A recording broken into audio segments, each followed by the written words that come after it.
ಪೊನ್ನಣ್ಣವರು ಸುರೇಶ್ ಭೈರತಿ ಎಲ್ಲ ಇದ್ರಲ್ಲ, so phone ಮಾಡಿಬಿಟ್ಟು ಪಟ್ ಅಂತ ಕೊಟ್ಬಿಟ್ರು. ಒಂದು ತಂದೆ ಸ್ಥಾನದಲ್ಲಿ ಇದ್ಬಿಟ್ಟು ಕೇಳ್ತಕ್ಕಂಥ ಜವಾಬ್ದಾರಿಯನ್ನು ಆ ಥರ ಅಷ್ಟು ದೊಡ್ಡ ವ್ಯಕ್ತಿ ರಾಜ್ಯದ ಮುಖ್ಯಮಂತ್ರಿಗಳಾಗಿ ಶಿವಣ್ಣನು ಕೂಡ ಅದೇ ಥರ ಅವ್ರದ್ದೇ ಆಗಿರ್ತಕ್ಕಂಥ ಒಂದು ವ್ಯಕ್ತಿತ್ವ.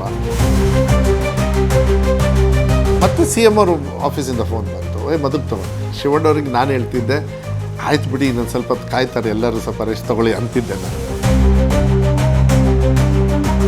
ಶಿವಣ್ಣಂಗೆ ಶಿವನೇಶ್ ಆಗಿ ಸಾಟಿ ಅಂತಾರಲ್ಲ ಹಂಗೆ. ಇಲ್ಲಿ ಬಂದ ಮೇಲೆ ನಾನು ಟೂರಲ್ಲಿದ್ದೆ. ಸೊ ಸಡನ್ನಾಗಿ ನಂಗೆ ಫೋನ್ ಬಂತು, ಪ್ರಭಾಕರ್ ಅವರು ಪಿ ಅವ್ರು ಫೋನ್ ಮಾಡಿಬಿಟ್ಟು, ಸರ್ ಸಾಹೇಬರು ಶಿವಣ್ಣವ್ರನ್ನ ನೋಡಬೇಕಂತೆ. ಹಿಂದಿನ ದಿವಸ ಬಂದರು ಬೆಳಗ್ಗೆ 10 ಗಂಟೆಗೇ. ಅವ್ರು ಇವತ್ತು ಬಂದಿದ್ದಾರೆ ಶಿವಣ್ಣವರು. ನೆಕ್ಸ್ಟ್ ಡೇನೇ ಫೋನ್ ಬಂದುಬಿಡ್ತು ನನಗೆ, ಹೋಗ್ಬೇಕಂತೆ, ನೀವೆಲ್ಲಿದ್ದೀರಾ ಬಂದುಬಿಡಿ ಹೋಗೋಣ ಅಂದ. ಇಲ್ಲಪ್ಪ ನಾನು ಊರಲ್ಲಿದ್ದೀನಿ, ಬಟ್ ಬೇಡ ಶಿವಣ್ಣವ್ರು ನೋಡೋದಕ್ಕೆ ನಾನು ಇರಬೇಕಂದ್ರೆ ನೀವು ದಯವಿಟ್ಟು ಹೋಗಿ ಅಂತ. ಮತ್ತಲ್ಲ ಸರ್ ನೀವು ಇಲ್ಲ ಏನಿಲ್ಲ, ಭೀಮಣ್ಣ ಇದ್ದಾರೆ ಬೆಂಗಳೂರಲ್ಲೇ, ನಾನು ಭೀಮಣ್ಣಂಗೆ ಹೇಳ್ತೀನಿ. ಭೀಮಣ್ಣ ಅವ್ರ ಜೊತೆಗೆ ಬಂದಿದ್ದರು. ಭೀಮಣ್ಣಂಗೆ ಹೇಳ್ತೀನಿ ಅಂದ್ಬಿಟ್ಟು ಸಿರ್ಸಿ ಎಮ್ ಎಲ್ ಎ ಅವರು ಇದ್ದಾರಲ್ಲ, ಬಿ ಟಿ ನಾಯಕ್ ಭೀಮಣ್ಣ ನಾಯಕು, ಭೀಮಣ್ಣವರಿಗೆ ನಾನು ಫೋನ್ ಮಾಡಿ ಅರ್ಜೆಂಟಾಗಿ ಸಿ ಎಮ್ ಅವ್ರು ಬರ್ತಾರೆ ನೋಡು, ನೀವು ಹೋಗ್ಬಿಡಿ ಭೀಮಣ್ಣ ಅಂತ ಹೇಳಿದೆ. ಆಮೇಲೆಲ್ಲ ಆಗಿ ಮತ್ತೆ ಸಿ ಎಮ್ ಅವರು ಆಫೀಸಿಂದ ಫೋನ್ ಬಂತು, ಮದುಕ್ತವ ಅಲ್ಲ ಮತ್ತು ನೀನು ಇಲ್ಲಲ್ಲ ಈಗ ಹೋಗ್ಬೋದಾ, ಮತ್ತು ಫ್ರೀ ಇದೆ. ಅಯ್ಯೋ ಸರ್ ಫ್ರೀ ಇದ್ದಾರೆ ಸರ್, ಚೆನ್ನಾಗಿದ್ದಾರೆ, ಏನಿಲ್ಲ ನೀವು ಹೋಗಿ ಅಂತ. ಆಯ್ತು 12 ಗಂಟೆ ಹೋಗ್ತೀನಿ. ಹೋಗಿ ಅಲ್ಲಿಂದನೂ ಮತ್ತೆ ಫೋನ್ ಮಾಡಿದರು. ಪೊನ್ನಣ್ಣವರು ಸುರೇಶ್ ಭೈರತಿ ಎಲ್ಲ ಇದ್ರಲ್ಲ, ಸೊ ಫೋನ್ ಮಾಡಿಬಿಟ್ಟು ಪಟ್ ಅಂತ ಕೊಟ್ಬಿಟ್ರು. ಅವರು ಮತ್ತೆ ಒಂದು 5-6 ನಿಮಿಷ ಸಿ ಎಮ್ ಅವ್ರು ಮಾತಾಡಿದ್ರು. ಖುಷಿಯಾಗುತ್ತೆ, ಹೆಲ್ದಿಯಾಗಿ ಕಾಣಿಸ್ತಾ ಇದ್ದಾರೆ, ಇದೇ ಹೇಳಿದ್ದು ಸಿ ಎಮ್ ಅವರು. ಖುಷಿ ಆಯಿತು ಪಾಪ. ಅದೊಂದು ಹೇಳಿದರು, ಪಾಪ ಶಿವಣ್ಣವರಿಗೆ ಈ ಪ್ರೋಸೆಸ್ ಆಗಬಾರ್ದಾಗಿತ್ತು, ಅವ್ರು ಹಿಂಗೆ ಆಗಬಾರ್ದು ಅಂಥೇಳಿ ಮನಸ್ಸಿಗೆ ನೋವು ಮಾಡಿಕೊಂಡು ಹೇಳಿದ್ರು. ಭಾಳ ಅವರಿಗೆ ಮನಸ್ಸಿಗೆ ನೋವಾಗಿತ್ತು ಶಿವಣ್ಣವರು ವಿಚಾರದ ಬಗ್ಗೆ.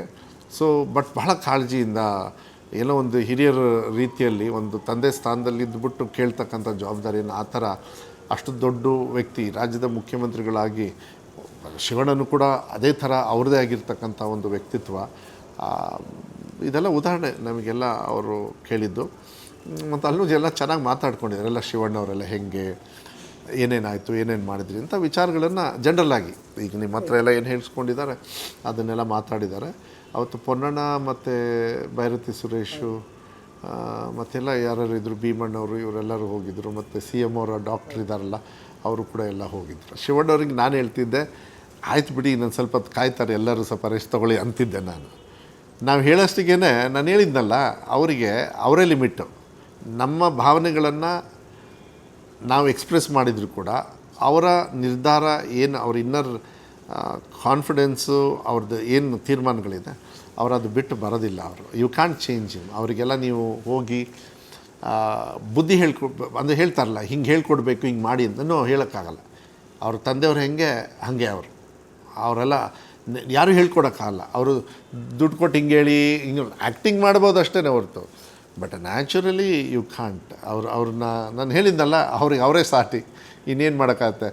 ಬಟ್ ಇವಾಗ ಯಾಕೆ ಅಂದರೆ ಅವರೇ ಗೀತಕ್ಕ ಅವರೆಲ್ಲ ಹೇಳಿದರು, ಇಲ್ಲಿ ಪಾಪ ಅವರು ಫಾರ್ಮಿಂಗು ಕಷ್ಟ ಆಗುತ್ತೆ, ಇಲ್ಲೂ ಬಂದವರೆಲ್ಲ ಇಂಪಾರ್ಟೆಂಟ್ ಇರ್ತಾರೆ, ಮುಖ್ಯಮಂತ್ರಿಗಳೇ ಹೋಗ್ಬಿಟ್ರಲ್ಲ, ಸೊ ತುಂಬ ಜನರು ಎಲ್ಲರೂ ಹೋಗ್ಬೇಕು. ಮೊನ್ನೆ ಡಿ ಕೆ ಶಿವಕುಮಾರ್ ಸರ್ ಕೂಡ ಹೋಗೋಣ ಅಂದರು. ಪರಮೇಶ್ವರ್ ಅವರು ಪರಮೇಶ್ವರ್ ಅವರು ಅಲ್ಲಿ ಮಾತಾಡಿದರು, ನಾನು ಅದನ್ನು ಮರೆತೆ.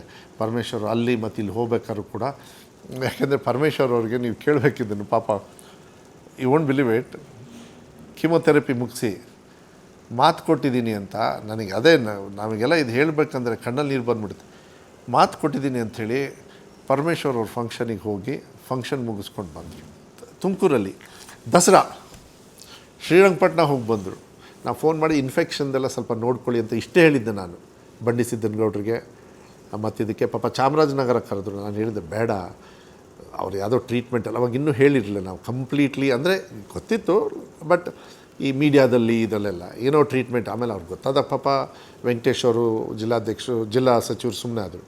ಬಟ್ ಪರಮೇಶ್ವರ್ ಅವರಂತೂ ಅಯ್ಯೋ ಅದು ತಪ್ಪಾಗ್ಬಿಡ್ತು ನಮ್ಮ ಕಡೆಯಿಂದ, ಹೀಗೆ ಅಂತ ನಂಗೆ ಗೊತ್ತಿರಲಿಲ್ಲಪ್ಪ, ಬರಲಿಲ್ಲ ಅಂದ್ರೂ ಪರವಾಗಿಲ್ಲ ಅಂತ. ಇಲ್ಲ ಸರ್ ಮಾತು ಕೊಟ್ಟಿದ್ದಾರಲ್ಲ, ಬರೋಕ್ಕೆ ಏನು ತೊಂದರೆ ಏನಿಲ್ಲ ಅಂತ. ಭಾಳ ಮನಸ್ಸಿಗೆ ನೋವು. ಅವ್ರವ್ರ ಮನೆಯವರು ಸ್ಟೇಜ್ ಮೇಲೆ ತುಂಬ ಮಾತಾಡ್ಕೊಂಡಿರುತ್ತೆ. ನನಗಂತೂ ಮೊನ್ನೆ ಫೋನ್ ಮಾಡಿ ಯಾವಾಗ ಶಿವಣ್ಣವ್ರು ಫ್ರೀ ಇರ್ತಾರೆ ಆವಾಗ ಮಾತ್ರ ಬರ್ತೀನಪ್ಪ ನಾನು ಸರ್ ಇವಾಗ ಮುಂಚೆ ಫುಲ್ ಫ್ರೀ ಇದ್ದಾರೆ ಸರ್ ಯಾವಾಗಾದ್ರು ಹೋಗೋಣ ಅಂಥೇಳಿ ಹೇಳಿದ್ದಾರೆ. ಪರಮೇಶ್ವರು ತುಂಬ ಮನಸ್ಸಿಗೆ ಹಚ್ಕೊಂಡ್ಬಿಟ್ರು. ಯಾಕೆಂದರೆ ಕಿಮೊಥೆರಪಿ ಮುಗಿಸಿ ಫಂಕ್ಷನಿಗೆ ಹೋದ್ರು ಅವತ್ತು ಶಿವಣ್ಣವರು ಸ್ಟ್ರೈಟು ಕೀಮೊಥೆರಪಿ ಮುಗಿಸಿ. ಅದೇ ನಾನು ಹೇಳಿದ್ನಲ್ಲ, ಒಂದು ದಿವಸ ಕೀಮೊಥೆರಪಿ ಮುಗಿಸಿ ಅವ್ರ ಫಾರ್ಮಿಗೆ ಸೋಫಾ ಗಿಫಾ ನೋಡೋಕ್ಕೆ ನನ್ನ ಕರ್ಕೊಂಡು ಹೋದರು. ಶಿವಣ್ಣಂಗೆ ಶಿವನೇಶ ಸಾಟಿ ಅಂತಾರಲ್ಲ ಹಾಗೆ ಅವರು ಆ ಇದರಲ್ಲಿದ್ದಾರೆ. But anyway end of the day ಕಾನ್ಸ್ಟೆಂಟಾಗಿ ಅವರಿಗೆ ದೇವರ ಆಶೀರ್ವಾದ, ಅವ್ರ ಅಭಿಮಾನಿಗಳ ಆಶೀರ್ವಾದ, ದೇವರ ಆಶೀರ್ವಾದ ಅವ್ರ ಮೂಲಕ ಯಾವಾಗಲೂ ಕೂಡ ಇದೆ. He is there for them. I think ಅಲ್ಲಿರ್ತಾರೆ. ಸೊ ಖುಷಿ ಆಯಿತು. ಈಗ ಅದೇ ಈ ಒತ್ತಡ ತುಂಬ ಜನರು ಬರೋದ್ರಿಂದ ಬೇರೆ ಕಡೆಗೆ ಸುಮ್ಮನೆ ಸ್ವಲ್ಪ, ಯಾಕೆಂದರೆ ಏನಾಗುತ್ತೆ, ಬಾಡಿಗೆ ರೆಸ್ಟು ಬೇಕು, ಆಮೇಲೆ ವಾಕು ಮಾಡಬೇಕು ಎಲ್ಲ. ಮತ್ತು ಅವ್ರು he has to bring back his strength ಅಲ್ವಾ, ಅದನ್ನು ತಗೊಬರ್ತಾರೆ. ಈಗ ಐ ಥಿಂಕ್ ಮುಂದಿನ ತಿಂಗಳಿಂದ ಮತ್ತೆ ಶೂಟಿಂಗ್ ಹಾಕ್ಕೊಂಡಿದ್ದಾರೆ. ಮಾರ್ಚಿಂದ ಸ್ಟಾರ್ಟ್ ಅಂತ ಹೇಳಿದರು.